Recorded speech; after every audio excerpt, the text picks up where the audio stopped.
Hey friends, it's Joe. Welcome back to Sanish, where we try to hold on to reality with both hands, even as Washington, D.C. seems determined to stage an authoritarian reboot of bad historical cable TV. You know, the kind of show that starts with, "This could never happen here," and ends with everyone asking why the set smells like fascism. This week in the Capitol, well, the powers that be apparently decided that the best way to solve homelessness is not housing, not mental health support, not, actual solutions, but jail cells, because nothing says land of the free like arresting the poor for existing in public. The Statue of Liberty weeps, and somewhere Marie Antoinette is whispering, maybe I wasn't so bad. And then, because the week wasn't already a fever dream, we now have FU democracy frat parties between Vladimir Putin and the president of Putin's fan club, Donald J. Trump. Friends, the nightmare gets darker every single day.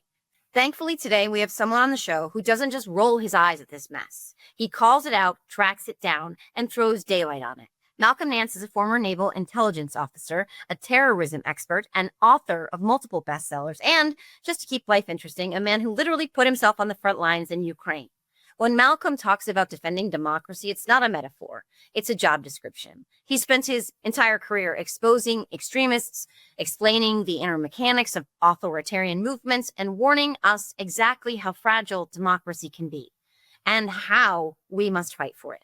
So buckle in. We've got exactly the guy you want in your corner when the world's on fire. So let's get into it. I want to talk about what is about to happen tomorrow in Alaska and Yeah. what the implications are of having Vladimir Putin on what is American soil, even though Trump said he was going to Russia twice. Yeah, we can talk about that. It's not going to be fun for Ukraine. We're already getting indications that from like Michael Wolff said that reported today that Trump is probably going to abandon Ukraine completely and say the U.S. isn't going to be involved since none of you want to make a deal. And I predicted that in my Substack a few days ago. This will be the greatest betrayal since they turned over Afghanistan to the Taliban. But Trump will insist on spending money, on selling weapons to Ukraine, but he's going to go, we're out of it. No more defense relationships except sales. And he'll Right. probably end all of our intelligence sharing also. Which is Just devastating betrayal. for Ukraine. Yeah. Yeah, because he hates Zelensky. He hates Zelensky with a white hot passion. And he loves Putin. It's just that Putin's not complying. And JD Vance sort of premiered this, a few weeks ago. No, 2 days ago, when he said, there's nothing in this for us. And JD Vance is playing the hard right MAGA. We need to get out of this. This isn't in America's interest. There's no money to be made, technically. Well, let's I, talk uh, about let's let's talk talk about about why this is in America's interest. I mean, you were it. there, first of all, but why is Right. this very much in America's interests? What are the implications of us walking away for Ukraine and for our interests? Well, it absolutely is in America's interest because for 249 years, the United States championed democracy. The United States championed spreading its ideals worldwide. And also, I mean, when we landed on Normandy on D-Day on June 6, 1944, all right, we bet the lives of millions of men that we would be able to defeat fascism and that the United States' ideals would spread freedom around the world and that small L liberal democracy, the belief in freedom, the belief in freedom of speech, and all the freedoms that we have in America would speciate throughout Europe. They did right up until when the Soviet Union slammed the Iron Curtain down and ran a totalitarian series of dictatorships. But when that lifted in 1989, all of the Eastern European countries wanted what America was offering. They wanted American values. They wanted freedom. They wanted democracy. They wanted to be part of the European Union and, by extension, through the free trade global market system and not be under the yoke of Putin's KGB brand of totalitarian oligarchical dictatorship. So that it is in our interest to spread those countries until Donald Trump showed up. And I wrote this in my 2018 book, The Plot to Destroy Democracy, that Donald Trump saw himself as not caring about American values. He doesn't care about American values up to this point at all. He doesn't believe in them. He believes that he should be part of the global, what I call the globogarchy, right? The global oligarchy. And that the globogarchy is enormous piles of trillions of dollars of untapped money from the worst dictatorships and warlords in the world. And this is why he chose Paul Manafort as his campaign manager. Manafort belonged to a consulting company that was known to be the lawyers for dictators, consultants to the dictators and warlords, and he actually helped engineer the rise of Yanukovych, right? The uh, democratically elected pro-Moscow guy that was overthrown in 2014, and they found records of him taking millions in U.S. cash from Moscow through this guy. Trump wanted to be part of the money pool of untapped global money. And now he found himself that he's got access to the broligarchy, right? That's the Silicon Valley oligarchs. But real oligarch money is black. It's hidden. It's stowed away. It's Indian billionaires. It's Russian billionaires. Access to Putin's relationships in Eastern Europe and guys who have $100 million yachts all over the world. He wants access to that. And that's why he has always sucked up to Putin, in the Soviet Union from as early as 1988. He wants access to that money. Oh, one last thing. We discovered this in my studies with Al Qaeda and ISIS. They also believe that Soviet Union, oh, listen to me, Soviet Union, that Russia is the last untapped bastion of hot white women who are skinny. And that really, I wrote a whole chapter about this, which is why the Russian intelligence agencies infiltrated the NRA with a woman in a bikini with an AK-47 calendar, Yeah. right? Mm-hmm. So you remember there were what do you call it? So Russian brides marrying huge fat American guys to get over here and to gain access to the Yeah. West. They believe that still exists, and they want it, and that's why they view Russia as a Christian ally, as a culture war ally, and but they want access to those hundreds of billions of dollars that are frozen in sanctions. Well, what do you say to the people? And I've talked to people after Donald Trump said when he announced oh, well, that's it. Now I'm giving Putin 50 days. He's got 50 days. And in the meantime, we're going to let Ukraine buy Patriot missiles, et cetera, through our NATO partners. And people said, well, he's tired of being played. And even Trump said in those clips, he said, you have a phone call and it's a beautiful phone call. And basically he agrees, I'm going to come to the table. I'm going to stop. And then he doesn't, and he doesn't. And he even did his whole Melania story where Melania said, he bombed the Ukrainian city. Meet Was the that all babies. Yeah. bullshit? Was that all Yeah. bullshit? Well, it's bullshit only in the sense, look, you're talking about a guy with severe cognitive decline, Yeah. all right, who Yeah. believes what's in front of his eyes at the very second. He has all the cognitive, consciousness of a brand new baby, right? As soon as you cover its eyes, whatever was there disappears from all existence. So Donald Trump look, he's now set new sights. It's not just the oligarch money. He wants, before he dies, the recognition that he thought he should have gotten in 1988, and that was a Nobel Prize. And I mean, a lot of the things that he's going, you just saw, what's her name, the Caroline, KKK Caroline, come out and say that here's a list of things Donald Trump should be awarded the Nobel Prize for. Then, what, 4 days ago, the White House tweets out a picture of him and the people and leaders around the world from these sub-Saharan African countries that say he deserves, nominated him for the Nobel Prize, right? Wow. Three, tiny sub-Saharan African countries the size of Washington, D.C., and Benjamin Netanyahu. And so it's in his head. And he thought, oh, I can really solve this Ukraine thing. Putin really wants to give me money. Putin really wants to let me do Trump Tower. He does not understand or care about what Russia thinks. So his little treatise, which started with 2 weeks. I'm going to give you 2 weeks to come Yeah. to the table. Russia didn't come to the table. I'm going to give you a week to come to the table. Russia didn't come to the table. Okay, 50 days to come to the table, or we're going to be putting in sanctions. Sanctions on what? They're not sanctions, tariffs. You don't export anything to America, zero. So the tariff on zero, you could make it 100% and still be zero.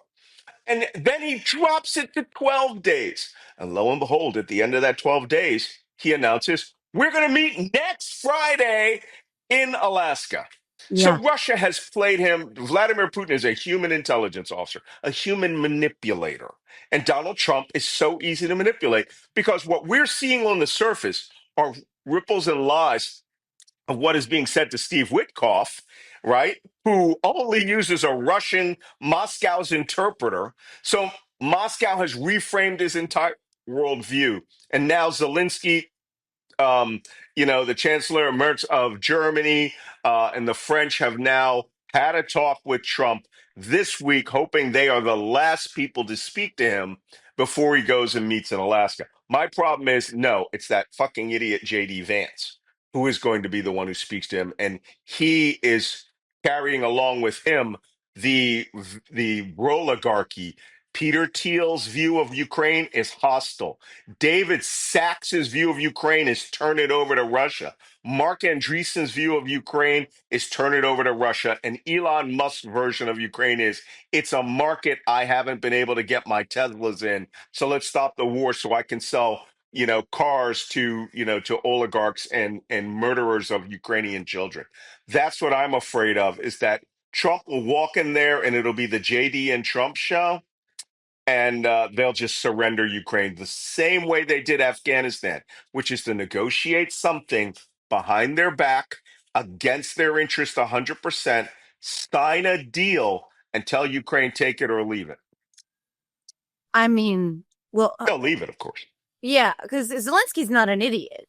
Um, No, he's but the Churchill of our time. he's not going to this meeting, presumably. Of course he's not. Right. Why would you involve the country that was invaded? But Yeah. Trump, even as late as 2 days ago, said that Zelensky started this and Yes. and hinted again that Ukraine invaded Russia.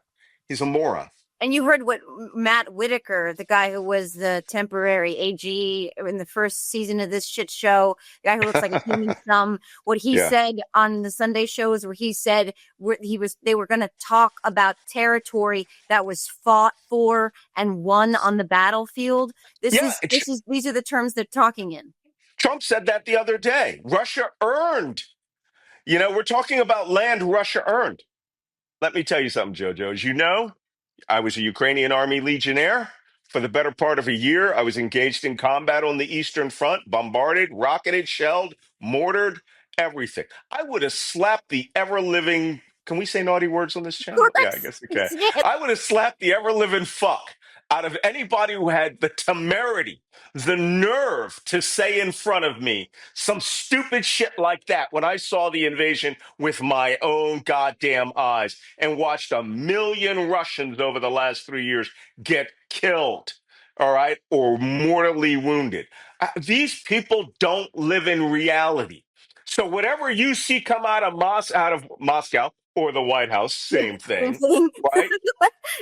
Don't just ignore it. But what you're going to see is two interesting components here. One, Trump will do his Afghan backstab, right? This is the guy who released 5,000 Taliban hardcore terrorists, released them just before he pulled out in January 2001. And then that 5,000 men blitzed the country in 6 months and took it over. And so that Trump could blame it on Biden. He's going to do the same thing here. He's going to turn over. And he did this to our Kurdish allies. He's a master of betraying our allies, right? The Kurds had just defeated ISIS, and he gave all of their territory to Russia and the Syrian government. So be prepared for a full Benedict Arnold from him on Ukraine, or at least to draw it out. He said there's going to be a second summit with Putin, right? Yeah. But he is going to try to lift sanctions on Russia, demand they come back into the G7. They won't. The G7 will be reduced to the G2. the United States and Russia, if that happens. They'll form their own. And Europe will now stop buying U.S. defense. Let me ask you this, because Lindsey Graham, who will forever infuriate me on this, I don't even want to talk about Marco Rubio and the flip-flopping fecklessness of that fraud, Yeah, because Marco has clearly sold his soul, and Lindsey has in many ways too. But when it comes yeah. to Ukraine, Lindsey Graham was one of those people. I made a video, a TikTok, where he's sitting across the table from Zelensky after Congress had appropriated, assistance the first time after in Russia's invasion, where Zelensky says thank you, and Graham is talking about how we're with them till the end, and he's flip-flopped alongside Trump. But now, speaking of sanctions, he's co-sponsored. There is a bill ready to go that Right. has to do with secondary sanctions on Russia. And Lindsey Graham gave Trump all this latitude to make sure that he fluffs him significantly, because that's what he has to do. We're like, go up to 400 bazillion%. It's just up to Donald Trump, right? But so is Lindsey going, if Donald Trump shanks Ukraine here and walks away, is someone like Lindsey Graham going to fall back into that same flip-flopping fecklessness where he doesn't stand up and call this what it is? Like, is there Oh, nothing yeah, left well, no, to his integrity at all? no, there is no integrity. Lindsey Graham, J.D. Vance, and Marco Rubio. Each one of them have shown us that they are people with no character. What did they describe Lindsey Graham as? A political remora, right? Yeah. He Yeah. Pilot latches fish. on to the Yeah. shark, a pilot fish, right? Yeah. He latches onto the shark and he just gets his food of whatever chum comes out of the mouth of that individual, Yeah. which is interesting analogy too. But look, he's going to be primaried by a far right, hardcore MAGA ideologue from the Heritage Foundation. And so he likely won't survive unless he absolutely becomes Trump's chief fluffer, right? Unless he gets knocked J.D. Vance out of the way and becomes hardcore MAGA, starts calling for the impeachment of Biden, starts calling for the impeachment of everybody, and never again ever mentions the Epstein files. Lindsey has his own skeletons in his closet. It is a well-known secret. I lived in Washington, D.C. for well over a decade. It's a well-known secret that Washington Monthly and other magazines have published things about his boy companions, his male companions. And I mean, but the Republicans are going to do him anyway. Trump loves the act of the ritual humiliation, right? Yes. Self-humiliation. Yeah. You must actually find your sword, say, hey, look, this is the sword I was going to stab you with. I'm going to take it and shove it right into my guts right now.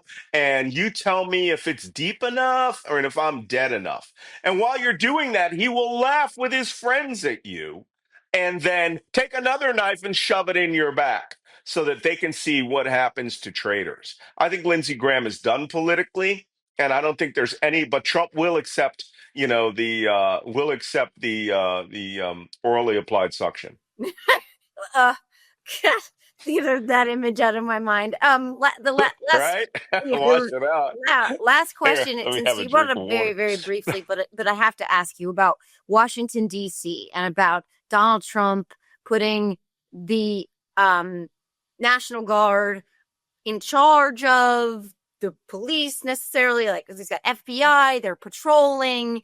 Our friend Tara Setmayer saw them, not their brightest and their best, walking through Union Square. But I want to talk about all of this. I want to talk about how the sliding scale, where this is becoming normalized in some way, that the sitting president of the United States is utilizing our military, and he's got Pete Hegseth so far up his ass, he'll do anything he asks for. But this should upset everyone. This should terrify all of us. This is authoritarianism in plain sight.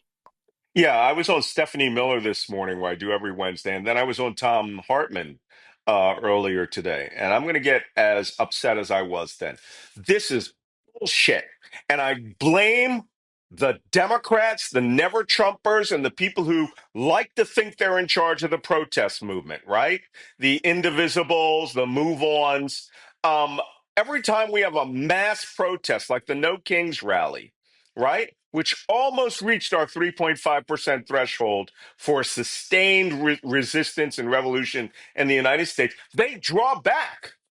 This is straight up occupation of an American city based on the fact that a Doge character who was in the U Street corridor in an alley at 3 in the morning, his girlfriend got his ass beat by teenagers. Is a single white man getting beat has now laid siege to a city that's 44% black and the rest of it's flaming liberal. And let me tell you something. DC has one of the lowest crime rates in the not in the United States, but it's not even in the top 25. Not even.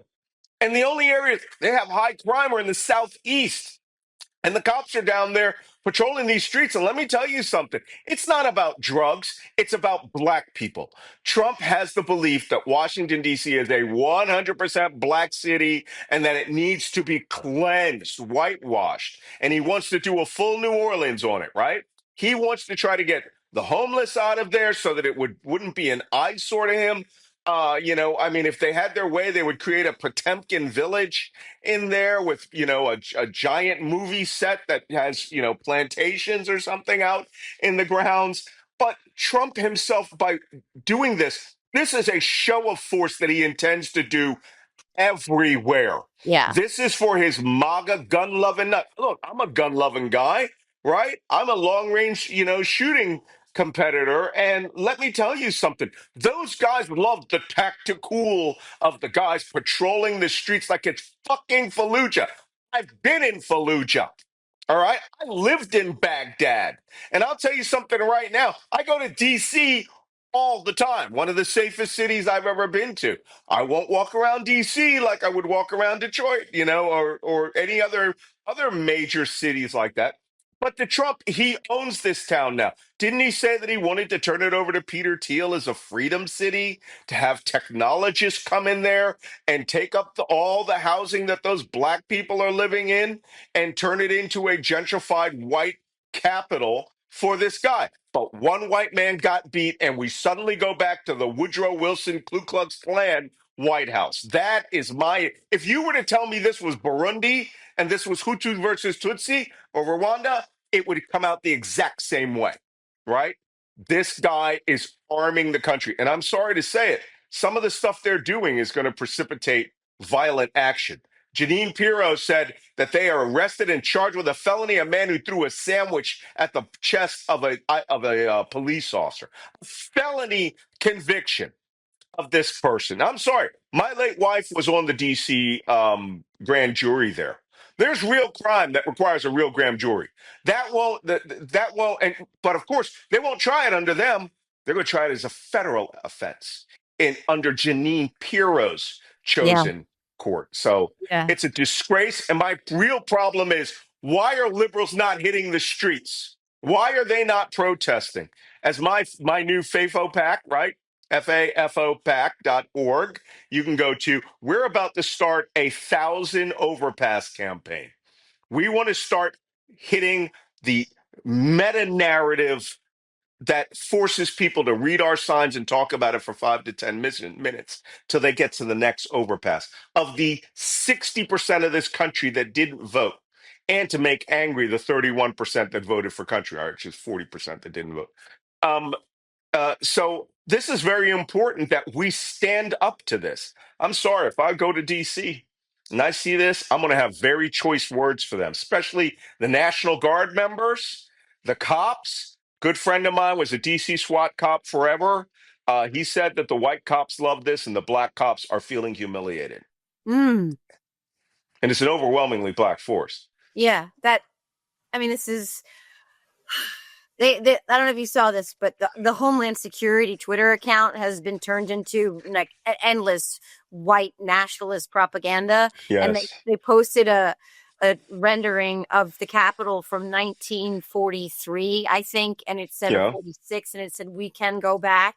I mean, we all know exactly what they're talking about when they say they want to go back. And you look at all of their Uncle Sam propaganda, and it's all young white men and white women. That's it. They want to take us back.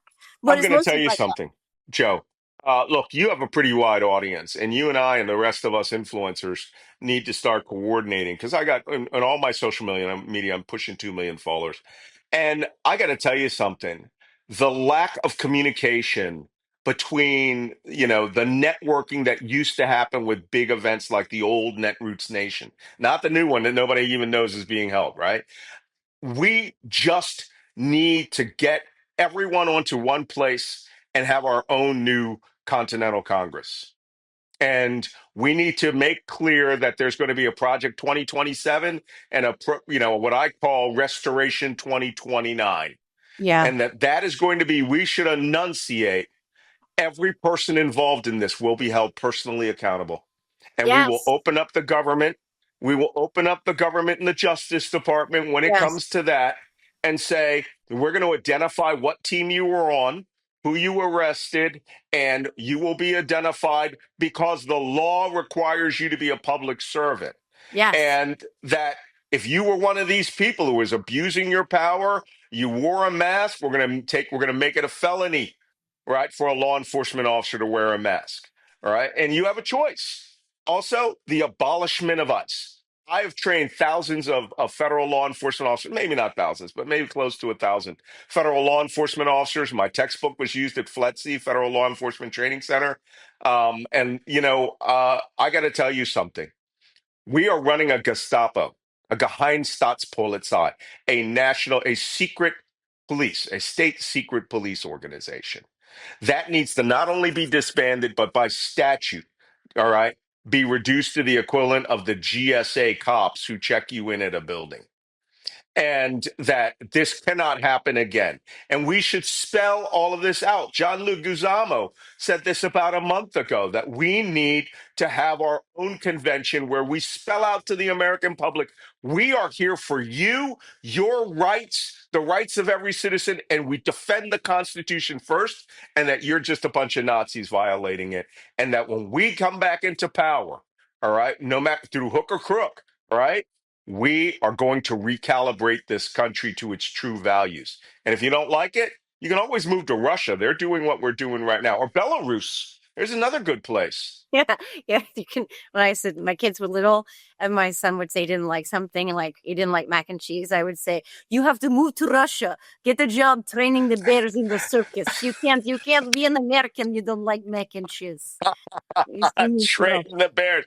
No, those bears will eat you. They're Wow. eating their own trainers now. There's been at least 3 bear maulings in the last Yeah, yeah. year. Well, don't train the bears. Right. In closing, my favorite John Leguizamo quote of the last little while is they were asking him about Dean Cain going and becoming an ICE agent, and he said Dean Cain's pronouns are has and been. Right. Dean Cain, So, Japanese American. yeah, his Japanese grandparents American, were in and too. there was a lecture on a woman on on TikTok who's Asian American. She goes, "You're Japanese. I know you personally. You have always identified as Japanese. Your family was interned, Yes, right? yes, And here you are doing it." And she goes, "You're never going to be white enough for them." Because that's it. eventually, you never know who they're going to come on the streets for. Right now, it's black people. Yep. That's what they're transitioning to, Yeah. and Oh yeah. it's time for us. And I'm upset so much because I don't hear the Democrats. I heard one statement from Ken Martin, who I famously said 2 months ago when he complained about David Hogg. I said, "I'll take your job. You clearly don't want it, right?" We have to stand up, and we need firebrands, right? We need the Isaiah Marshalls. We need Jasmine Crockett. Yeah. We need Gavin Newsom, who you were Yeah. just talking to. We need them to lead because I did a Substack just recently with Tara Stettmeyer and Joy Reid, and both of them came to this conclusion. Democrats won't do anything unless there's a leader. And right now, the person I'm most upset with is Kamala Harris. Because if American democracy is at this much at risk, you have to drop everything you're doing and speak like it's existential. And Yeah. then she doesn't have to run for president. But by God, I'd be setting fire to the airwaves, right? I'd be torching them, which It I do every day. You do, and Uh, and I thank you for that. And it is existential. And to your point, yes, Gavin Newsom. I think that in terms of tone and tenor and passion and fire right now, I call it punching throats. He is out there fucking throat punching, and we need to be doing that right now. Everybody has to be rising to this moment. Harvard is about to bend the knee tomorrow. You Are know, they? oh yeah, that Harvard is basically extortion. I mean, I think it was 50 billion or something insane. 50 billion used to be 500. It was 500 recently Maybe that's that what they it asked is. for. But I got to tell you That something. might be what it is. Another thing. Here's another thing that we need to put in there about the existential threat to democracy, and that we need to have a continental Congress, a new continental Congress, where we all sit down and we say, here is something we will hold you to account for. Any university that bend the knee, you will lose that much in federal funding. We're going to restore everything. Sesame Street, Corporation for Public Broadcasting, 3 times the budget. Every person that was fired, rehired, repaid for every day that you were missing in the government, right? Yep. Planned Parenthood, SNAP, quadruple the budget. Oh, Yeah. and we're going to tax everybody. We're going to tax billionaires at 50%. Yes, That's please. our challenge. That's what we need to do. And we're going to say we will restore West Virginia, make West Virginia the solar and solar and wind capital of the United States. And we're going to open all our factories there because you guys need to be retrained. And we'll cure cancer there too. We need a new continental Congress, and that's what I'm calling for. I love it, and I'm 100% on board with it. John Fugelsang, our mutual friend as well, was on my show earlier this I love John. and he said basically everything you said. And I was on Stephanie on Monday. So yeah, we have a lot of overlap this week. I am so, so, so grateful for you, and so grateful for this conversation, for your PAC, for all the work that you're doing. Keep us posted on this overpass initiative. Oh yeah, we're going to do that. Let me know. We want 1,000 overpasses taken over, and you can decide what message you want up there. I love it. I love it. Look, I love it. I think that you got to be right in people's faces, and where people are on the road, they're driving, they look at the overpasses, and I think you get attention and get conversations going. And in conversations, that's how we make change. So thank you, Malcolm Nance. Thank you so much for spending the time with me this afternoon, this evening. Check out the PAC, which is FAO. Find out, right? FAFOPAC.org. FAFO Pact, which stands for I know. Focused Action, Focused Objectives. Not fuck around and find out. Yes, it does. That too. All right. Thank you, Malcolm. We'll see you soon. All right. Bye-bye. Malcolm Nance, thank you for your insight, for your service, and for reminding us that democracy doesn't defend itself. People do. People who are willing to tell the truth when it's inconvenient and to stand up when the stakes are high. That's you. And we're lucky to have you in this fight. If you liked today's conversation, you can keep the sanity flowing by joining me over on my Substack. That's where I go deeper, write the things that would make cable news executives clutch their pearls, and occasionally pour my heart out in ways I'd never get away with here. Thanks for listening. Until next time, stay sane-ish, stay loud, and remember, democracy isn't a spectator sport. We keep it alive by showing up, speaking out, and standing together.